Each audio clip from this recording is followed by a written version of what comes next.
Hai, di video kali ini kita akan berbincang mengenai apa saja yang akan diperiksa dan diuji pada instalasi pemanfaatan tenaga listrik tegangan rendah. Pemeriksaan, nah pemeriksaan kalau pertama ya ditulis 1 gitu kan, tanggal berapa, misalnya tanggal hari ini, oke tulis tanggal ini, baru ke sebelah kanan lagi, instalasinya baru atau lama, atau ada perubahan daya kan ada juga. Kalau ini pasang baru ya dicoret konteks ini baru. Tapi yang di atas ini dulu, ini kan nama ya BPRN, terus wilayahnya Kalimantan Timur, areanya Balikpapan, misalnya lokasi Balikpapan. Laporan ini LHBP, laporan disingkatkan LHBP, laporan hasil pemeriksaan kebersihan. Ini PTL-nya, PTR, ini disingkatkan di PTR, tahu nah PTR gitu ya. Nomor LHBP ini sesuai dengan nomornya. Di sini ada nomornya nomor 1 garing BPP garing 9 Romawi atau 11 Romawi tahun 2020. Ini tarif dayanya berapa? Kalau ini rumah tangga sederhana, kalau tarif rumah uraikan kan ada tarif bisnis rumah tangga gitu ya. Nah itu sesuai dengan misalnya rumah tangga ya R sini 900 PA satu pasang, terus ini kan nomor gambarnya sampai kirim tuh ada nggak dikasih nomor dari kontraktor yang buat tadi? Itu dasarnya itu. Nomor SIP ini surat izin penyambungan dari PLN. Biasanya kan habis mohon ke PLN nanti ada jawaban PLN. Oke PLN setuju 900 PA harus bayar biayanya ke PLN sekian. Gitu nanti dipakai nomor ini. Gardu teraku yang akan melayani ini gimana? Ada kodenya, kode dari PLN ini. Misalnya kayak kilometer 6 itu kan mungkin kodenya apa gitu. Kilometer 6 itu KMS KME misalnya, kilometer 6 disingkat gitu ya. Tapi ada nomornya belakangnya 500 misalnya. Nah itu kodenya seperti itu. Ini pemeriksaan dokumen ini kan gambar ada ya gitu kan, semua kalau dia ya dicontohin ya kalau tidak ada ya tanda tidak ada. Ini pakai GBAS ada, nanti itu di sini ada. Gitu kalau nggak ada ini yang 500 yang penting kan untuk kebakaran nggak ada gitu ya. Nah kemudian sistem pembumiannya apa ini sudah disiapin, ada TT ada TNGS. Kalau ini meter sistem apa prabayar ini harus TNCS gitu ya. Pengantar proteksi PE atau pengantar elektroda ini pakai kabel apa itu? Ini pengantarnya kan ini. Misalnya itu apa? BCC itu yang terbuka gitu ya. Berapa mili itu? 6 mili. Biar nah, baru ditandain kan ini proteksinya apa ada. Itu nanti yang 6 milinya ada di bawah sini. Jadi contohnya ada, kalau nggak ada anehnya ya tidak ada. Nah, ini apa pengantar proteksi sirkuit cabang sampai akhir. Ini maksudnya sirkuit cabang ini kalau ada, kalau dari sirkuit akhir ya di ujung stop kontak yang tanah itu sampai di Sunda. Sirkuit akhir itu sampai di ujung stop kontak itu. Ujung duluan. Nah, kalau sirkuit cabang misalnya ini karena nggak ada, ini dari sirkuit cabang ini langsung PHB utama langsung keluar gitu aja kan, jadi dari sirkuit cabang. Gitu. Apa nih pengantar proteksi pada kotak kontak? Nah ini kotak kontak yang khusus di tadi. Tapi sirkuit akhirnya kalau seperti instalasi ini di ujung situ kotak kontak ya di sirkuit akhir sudah. Ada nggak di kotak kontak? Mestinya 3 kabel kan? Ada. Dibuka di bawah ada, ternyata nanti waktu diuji sama nggak ada sampai ke atas. Nggak nyambung bohongan kan bisa juga. Nah, itu jadi ada tulisannya. Dan berikutnya yang ini apa? Pengantar PE netral pada PHB dihubungkan itu ada terminalnya. Maksudnya dihubungkan itu ada terminal kan? Dipasang situ nggak? Kalau dia nempel di situ ada bautnya, ya itu dihubungkan namanya. Karena ada juga naik ke situ tapi nggak dipasang. tempel Iya. Iya. Gitu. Jadi ini ada ada tidak. Ya. Baru turun lagi ke sini dengan taruh sirkuit utama. Nah ini saluran sirkuit utama itu yang menggunakan apa itu? NYM ya. Jenisnya apa? NYM. Kontingen NYM. Gitu. Baru ini warnanya kan fasa sama netral dan ini groundingnya PE ini grounding ya, pengantar grounding. Jadi di sini fasanya apa situ? Coklat. Netralnya biru, PE-nya kuning hijau gitu ya. Kayak gitu. kuning oranye itu. Ini bisa disingkat KL gitu, kuning goreng gitu kan apa.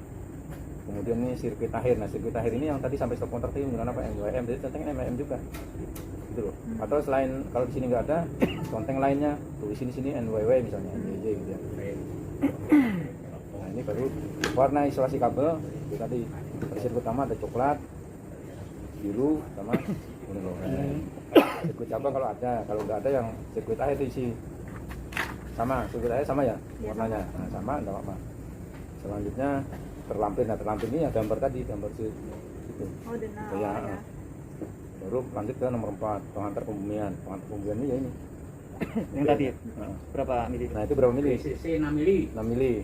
Dengan pelindung nggak? Maksudnya dengan pelindung itu dia ada pipa misalnya masuk ke dalam pipa. Gitu. Kalau nggak ada pelindung ya tulisan sini contengnya tanpa pelindung ya. Jenis pengantarnya BCC. Kalau dia apakah pakai NJ yang isolasi ya tulis NJA gitu ya. Terus warna isolasi kabel ini kabelannya. Kalau di situ apa pakai kabel yang kuning hijau kuning ya hijau kuning. Tapi karena nggak ada di warna lainnya nih. Artinya BC kosongan kan di sini nggak ada anunya ya warna lain. Nah ini baru pengukuran tahanan isolasi. Tahanan isolasi ini ada, kalau yang satu pasa itu ada minimal 2 pengukuran, jadi apa 3 ya, pasa netral, satu berapa ohm nanti hasilnya, kemudian pasa pengantar ini dengan grounding, kemudian netral grounding kan terpisah itu. Jadi ada 3 pengukuran ya, diukur tahanan isolasinya pasa dengan netral berapa, kemudian netral dengan apa PE atau grounding berapa, kemudian pasa dengan grounding berapa. Jadi ada 3 itu 3 pengukuran. Skalanya menggunakan 500 volt. Dan nanti di alat ukur itu ada skalanya ya. untuk Yang berikutnya nomor 6, pengukuran tahanan elektroda pembumian. Nah, itu tadi yang sampai pasang itu nanti akan diukur menggunakan alat ukur itu ya tester. Nanti berapa ditulis di sini, berapa ohm. Satuannya ohm, kalau yang tahanan isolasi ini mega ohm. Gitu. Persyaratan di wheel adalah 1 kP 1 mega ohm. Kalau ini tegangan berapa 220 dengan pengukuran pakai 1 kP, karena kabelnya ini kan bisa 0,66 garis miring 1 kP tipe yang TR ini. Cuman disarankan karena hanya tegangan 220 ya alat ukurnya menggunakan 500 volt aja. Jadi kalau 500 volt itu berapa kalau 1 kP 1 met ohm, kalau dia 500 0,5, jadi harus di atasnya itu hasil ukurnya. Ini adalah kelengkapannya ini. NTE ada nggak di panel utama itu, ada terminalnya enggak? Kalau ada diconteng terminal ada. Terus kemudian waktu memasangnya itu pakai baut enggak? Atau dipelintir? Nah kalau pakai baut dicontengin umur bautnya gitu. Kemudian ini pengantar N dan P dilakukan di dalam OKPLN ini, maksudnya OK-nya itu ini nah OK, tapi sekarang nggak ada lagi. tempat nempelnya Tempat nempelnya KW meter. Sekarang ini diganti ini. Tempelnya ini kan langsung dari ditempel. operasi kamar. Kita juga. Itu bisa diapaikan di sini, yang apa ini? Hubungan pengantar DPR dilakukan di dalam loka. Ini diapaikan tidak apa-apa. Habis baru di sini ada pengantar PE dan pengantar pembumian, dihubungkan apa tidak? Rata-rata kalau di NCS ini nggak dihubungkan ya, jadi terpisah. Jadi yang pengantar grounding dengan netral itu tidak terpisah, tidak digabung. Ya. Kalau ini di anu kemakan setrumnya, buang kalau digabung. Ya, Tapi kalau yang meter lama ini harus isinya digabung. tidak dihubungkan. Yang ini di dalam atau di luar kosongin aja, tidak apa-apa. Jadi, kalau dihubungkan di mana hubungannya? Di luar kah atau di dalam? PHBK. PHBK ini tahu panjangnya Pak? Kalau PHB aja Pak? Nah terus ini kendali. Nah kendalinya pakai apa nih? Pakai LCP kan gitu loh. Gitu. Jadi dia ada PHBK nya, maka kendali ada MCB, ada apa? LCB. Nah itu kendalinya itu. Singkat ya ini jadi PHBK. Nah, kemudian berikutnya perlengkapan hubung bagi dan kendali. Yang itu terminal P-nya ada nggak? Ada kan? Ada. Terminal netralnya ada. Tinggal contengin aja. Kemudian PHB utama kalau menggunakan rel diisi. Tapi kalau tidak ada relnya, nggak usah. Berarti kosong, nggak perlu diisi. Busbar Ya busbarnya. Saklar utama MCB itu. LCB. Kalau anu lainnya apa? Kalau anu tulis di lainnya sini LCB. Berapa ampere gitu ya. Gitu. Tapi kalau di MCB silakan di sini ada 10, ada 25. Tapi kalau lain itu berarti di lainnya sini sih. Ini dicontengin, ada lainnya baru itu sini LCB berapa ampere. Nah, berapa ampere. Kalau dia tidak ada, contengin tidak ada, tapi tidak mungkin nih apa saklar utama harus ada. Ya.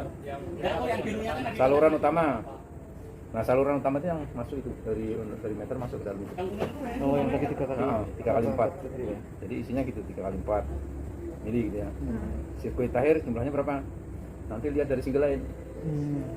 Single line kan 2 grup kan? 2 grup, misalnya ada yang khusus lampu, apa? Sirkuit tahirnya di situ lampu. Berarti satu MCB itu sirkuit tahirnya 1 gitu ya. Kalau itu 2, berarti kan 2. Gitu. Kan dua grup itu. Jadi satu grup ini ada sirkuit akhir, satu grup yang lainnya ada, berarti di sini ditulis 2. Sirkuit akhirnya ada 2. Nah, ini sirkuit akhir 1, sirkuit akhir 2 ya dilihat MCB-nya tadi. Berapa ampere? Makanya ada titik lampu, ada KKP kan? Nah, itu diisi di sini. Kalau titik lampu berapa pengantarnya? Misalnya yang lampu ini MCB 10 ampere. Pengantarnya 2 kali 2,5 mili atau 1,5. Titik lampunya berapa? 5. Terus 5. Nanti yang sirkuit cabang kalau ada, ini biasanya sirkuit cabang ini kalau daya biasanya di atas 2200 Untuk rumah tingkat ada sirkuit cabang. Berarti di bawah ada. Nah, di bawah ada naik ke atas ya. Seperti ini Pak. Bapak ini kan utamanya di sini, di atasnya kan ada lagi cabang. Cabangnya nanti baru diuraikan di sini. Gitu. Ya. PHBK cabangnya ini berapa jumlahnya? Kalau satu ya satu. Kalau dua harus diisi masing-masing. Misalnya satu ya nomor satu yang diisi berapa, ini ada uraiannya semua. Banyak isiannya ya. Banyak betul. Nah, ini sampai ini. Ini kadang-kadang cabangnya bisa sampai 3 dan 4, tapi di sini cukup diisi 2, enggak apa-apa karena di sistem menurut Binasio memang isiannya cukup 2 saja, tapi tetap dicatat. Misalnya dia sirkuit cabangnya ada 5, ya catatannya tetap 5. Gitu. Nah, ini oke itu ya. Ambil di sini ya. Kemudian sampai di elektroda pembumian. Seperti tadi kan ada itu yang ditanam itu, elektroda namanya. Terus ada jenisnya apa elektrodanya? Itu apa? Root. Ya batang, artinya batang garis miring root CU. Jadi ukurannya berapa? 3/8 kali berapa meter itu? 1,75 misalnya, atau 2,75. Jadi sebelum pasang harus tahu dulu ini panjangnya berapa ya. Terus, nah kemudian pengujian polaritas. Piting lampu. Nah, piting lampu polaritasnya apa? Piting lampu, kalau piting lampu itu pasanya di lidahnya itu. Iya. Itu loh. Netralnya di pinggirnya kan. kan. Itu kalau dites harus betul-betul. Jadi itu ya. Kontak-kontak gitu juga. Iya. Kiri apa kanan kalau dari belakang kita sebelah kiri, ya kan? Nah, itu namanya polaritas. Lanjut ke G, pemasangan. Ketinggian. Nah, ini ketinggiannya kan harus makanya ada juga. Berapa? Gitu. Ketinggian kontak-kontak ada sekian ya kan?